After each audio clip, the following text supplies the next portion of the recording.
Հասմիկ Դիլանյան։ Հայկին եմ ուզում անդրադառնալ ապրիլից նախատեսվածից ավելի երկար է դադար լինելու, դուք ունեք մտահոգություն, թե չէ մենք խոսալի արտադրության դեֆիցիտ կունենանք, թե ոչ, եւ արդեն հստակ է, որ կա պայմանավորվածություն կառուցողական կամք, որ մոդուլային ատոմակայաններ կառուցելու, դուք այստեղ չեք տեսնում ռիսկեր միայն այն մասով, որ միայն մոդուլային ատոմակայանները քաղաքացիական որևէ ենթակառուցվածքում չկան, բայց փաստորեն Հայաստանում կառուցվելու են։ Այստեղ դուք ունեք մտահոգություններ, թե չէ։ Շատ լավ, շնորհակալություն։ Ուրեմն առաջի հարցի մասով, հարգելի գործընկերներ, տեղեկացնեմ ձեզ, որ էլեկտրաէներգիայի սակագինը ամեն տարի որոշելուց ընթացքում հանձնաժողովը հիմք է ընդունում էլեկտրաէներգետիկական համակարգի օպերատորի կողմից ներկայացված էլեկտրաէներգիայի արտադրության եւ սպառման տարեկան կանխատեսված բալանսը, այդ հաշվեկշիռը, այդ ներկայացված արտադրության հաշվեկշիռի հիման վրա է, որ մենք սկսում ենք սակագին հաշվել, եւ էլեկտրաէներգիայի արտադրության եւ սպառման այդ հաշվեկշիռում արդեն իսկ նկարագրված է տվյալ տարվա էլեկտրաէներգիայի արտադրության քաղաքականությունը եւ աշխատող էլեկտրակայանների հավաքակազմը։ Հետևաբար ունենալ մտավախություն, որ ատոմակայանը, եթե այս տարի նախատեսվածից 3 ամիս ավել է վերանորոգման բանում կանգառի մեջ գտնվելու եւ այդ պատճառով մենք կունենանք էլեկտրաէներգիայի դեֆիցիտ,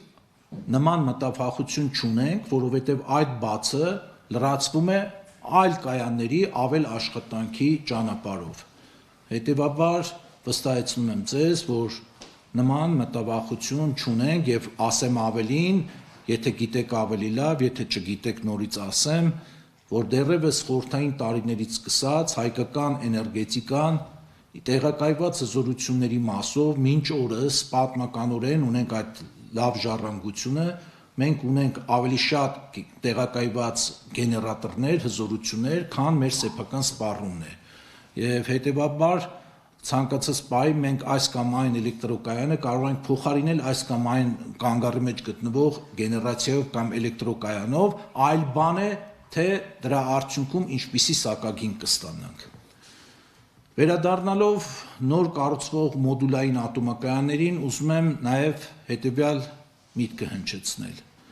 Այն, որ վերջին ամիսներին կամ վերջին ամսին ակտիվ քննարկումների առարկա է դարձել այս հարցը, դա օրինաչափ է եւ նորմալ է։ Բայց այս ամեն ինչի մեջ ինձ համար անօրինաչափ է եւ միգուցե նաեւ աննորմալ է հետեւյալ երևույթը, որ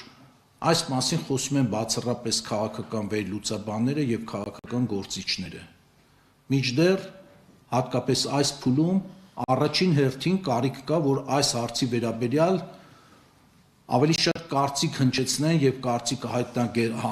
կարծիք հայտնեն ոլորտի մասնագետները եւ հնչի մասնագիտական կարծիք, որովհետեւ ենթադրությունների, մակերեսային տենց գիտելիքների կամ սխալ տրված ինֆորմացիայի արդյունքում կառուցել տեսություն եւ հասնել միտեղ, որ այ նոր արհավիրք է հասունանում մեր հանրապետության եւ մեր ազգի գլխին, դա իհարկե լավ տեղ չի տանում։ Հիմա ավելի բովանդակային պատասխանեմ ձեր հարցին, որպես արդեն ոլորտի մասնագետ եւ որպես էներգետիկ։ Տեսեք, երբ որ 70-ականների կեսերին հայկական ատոմակայանը Հայաստանի Հանրապետությունում կառուցվում էր, իր տեսակի մեջ, իր ձևի մեջ ավելի շուտ, հայկական ատոմակայանը Սովետական Միությունում առաջինն էր։ Իսկ այն ժամանակ հասկանալի է, որ աշխարհը մեր համար սկսվում եւ ավարտվում է Սովետական Միության շրջանակներում։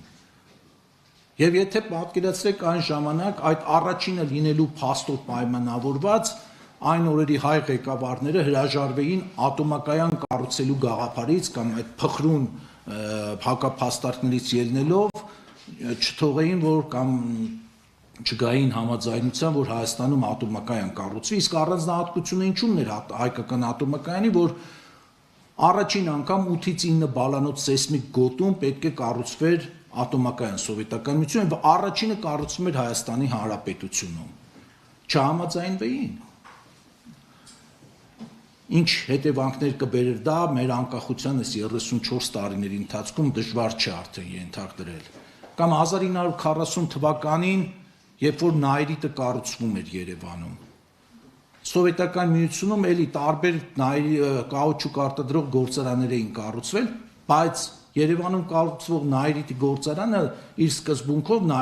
կաուչուկի արտադրության մասով լրիվ նորություն էր։ Առաջին անգամ էին կառուցում, այսինքն քրոնոպրենային հիմքով էր կաուչուկ արտադրելու եւ ոչ թե բութադիենային հիմքով։ Եվ վերջապես ամենահակափաստարկներին են պատասխանում էլի իմ լսած այս ընթացքում, այդ որ աշխարհում առաջին անգամ են կառուցում ամերիկացիները, դեռ չունեն այդպիսի մոդուլային կայաններ, առաջինը մեր վրա են կառուցում, մեզ փորձաճագարի կամ փորձարկում են ուզում անել, ես լուրջ չեմ վերաբերվում դրանց, որովհետև առնվազն աշխարհի 15 պետություններում, օֆիցիալ տվյալներ եմ ասում ձեզ, աշխարհի 15 պետություններում այս պահին 51 մոդուլային ատոմակայան պետք է կառուցվի, որոնք գտնվում են նախագծման փուլում եւ գտնվում են սերտիֆիկացման փուլում։ Ճիշտ այն փուլում, որ փուլում գտնվում է նախնական բանով մեր մոտ կառուցվող մոդուլային ատոմակայանը։ Հետևաբար գործը դեռ չսկսած, գաղափարը դեռ կյանքի չկոչած, տենց փխրուն ենթադրությունների վրա վատաբանել եւ ընդդիմանալ այս ամենին դա ընդունելի չէ։ Մոդուլային ատոմակայանների մասով շատ կարևոր նորից բան եմ ուզում ասել, որ դուք լրագրողները դա նաեւ ձեզ համար պարզ լինի, մասնագիտական արդեն մոդուլային հատկապես ամերիկյան մոդուլային ատոմակայանը նախագծվող ունի մի շարք առավելություններ, որը որ ավելի գրավիչ է դարձնում այդ կայանի տեսակը Հայաստանի համար։ Առաջին առավելություններից մեկը դա նա է, որ ինքը պասիվ հանգստի անցնելու մեխանիզմով է աշխատելու։ Այսինքն Աստված մի արասցեր վթարային իրավիճակներում, երբ որ էլեկտրաէներգիա չկա տարածքում, պոմպերը չեն աշխատում եւ այլն, մարդու միջամտություն ատոմակայանի սառեցման, վթարային իրավիճակում գտնվող մոդուլային ատոմակայանի սառեցման համար նման կարիք չի լինելու։ Երկրորդ, մոդուլային այս տիպի ատոմակայանները 80-ից 90%-ով իրենց հիմնական բաղկացուցիչ սարքավորումները եւ մասերը արտադրվելու են արտադրող գործարաններում։ Եվ միայն տեղափոխվելու են տարածք այն երկիր, որտեղ որ պետք է տեղակայվեն եւ լեգոյի սկզբունքով հավաքվելու են դրանք։ Այսինքն եւ ժամանակի մեջ շինարարության, եւ շինարարության սխալանքի, եւ անվտանգության առումով սրանք շատ ավելի բարձր դասի ատոմակայաններ են, քան այն ինչ որ այսօր ունենք։ Եվ հատկապես որ այս մոդուլային ատոմակայանները պետք է հողի մեջ ստորգետնյա բանում կառուցվեն ռեակտորային մասը։ Եվ վերջապես երրորդ ամենակարևոր հանգամանքներից մեկը մի բան է ունենալ 440 մեգավատանոց ատոմակայան, մի բան ինչը որ մենք այսօր ունենք, եւ մի բան է ունենալ ենթադրենք 8 անգամ 50, 8 հատ 50 մեգավատանոց մոդուլներ, որովհետև էլեկտրաէներգետիկական եւ էներգետիկական ռեժիմների կառավարելիության տեսանկյունից